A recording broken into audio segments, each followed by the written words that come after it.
კომპანია ქართუ თბილისის მერიის ავტოპარკს დაასხოს. ხელშეკრულების საერთო ღირებულება 100.671 ლარია.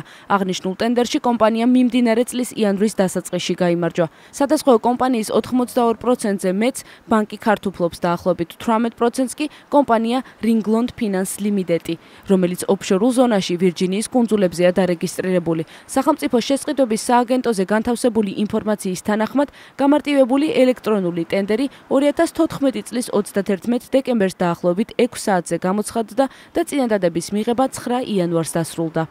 საჯარო რეესტრის მიხედვით კომპანიის დირექტორი არჩილ მამაცაშვილია. არასამთავრობო ორგანიზაცია მედიატორის დამფუძნებელი არჩილ ხაბეიშვილი აცხადებს, რომ მამაცაშვილი ბიძინა ივანიშვილის დეიდაშვილი და უჩა მამაცაშვილის ძმაა. მისი აზრით, ახალწლამდე რამდენიმე საათით ადრე ტენდერის გამოცხადება და ამ ტენდერში ქართუ ბანკის კომპანიის გამარჯვება, რომელსაც მამაცაშვილი ხელმძღვანელობს, მერიაში კორუფციაზე მიუთითებს. იურიდიულად შეიძლება ეს იყოს გამართული, მაგრამ რამდენიმე ფაქტორს ვიტყვი, მაგალითად, რომ 31 დეკემბერს საღამოს 6 საათზე გამოცხადა და სადღესასწაულო დღეებში მოხდა ამ ტენდერის გამოცხადება.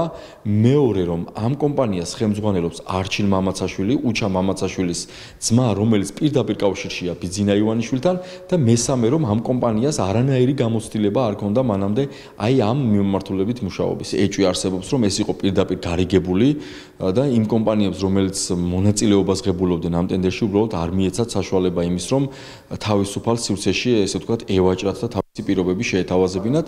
საჯარო რეესტრის ეროვნულ სააგენტოზე განთავსებული ინფორმაციის მიხედვით, სადაზღვევო კომპანია ქართუ 2001 წლის 1 სექტემბერსაა დარეგისტრირებული.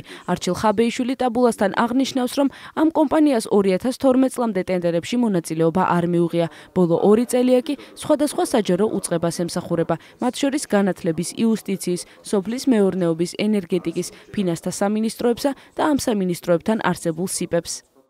მერიის ავტოპარკის დაზღვევაზე გამოცხადებულ ტენდერში ქართუსთან ერთად კიდევ 2 სადაზღვევო კომპანია მონაწილეობდა, ალდაგი და უნისონი. ტაბულა ამ კომპანიებსაც დაუკავშირდა. ალდაგში განმარტებს, რომ კომპანიისათვის სატენდერო ბიუჯეტი მისაღები არ იყო და ამიტომ უარი განაცხადეს. რაც შეეხება უნისონს, როგორც ფოკუს კომპანიაში განუცხადეს, ისინი დღის ბოლომდე დაგვიკავშირდებიან, თუმცა პასუხი ამ დრომდე არ მიგვიღია.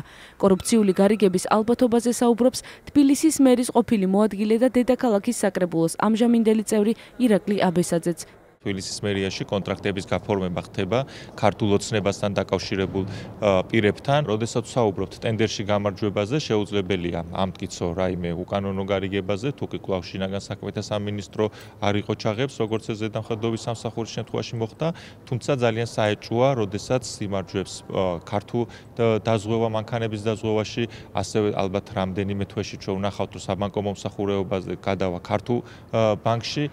მერიის მოქმედ ხელმძღვანელობაში კი აცხადებენ, რომ ინფორმაციის ამგვარი ინტერპრეტირება არაკვალიფიციურობაა, ან მერიის გამიზნული დისკრედიტაცია, რადგან ელექტრონულ ტენდერში გამარჯვებულად ცხადდება ის, ვინც მომსახურების ყველაზე დაბალ ფასს წარადგენს და დააკმაყოფილებს სატენდერო პირობებს. უწყების ინფორმაციით ტენდერში 4 სადაზღვევო კომპანია მონაწილეობდა და ყველაზე დაბალი ფასი სწორედ ქართუმ წარადგინა 100.671 ლარი.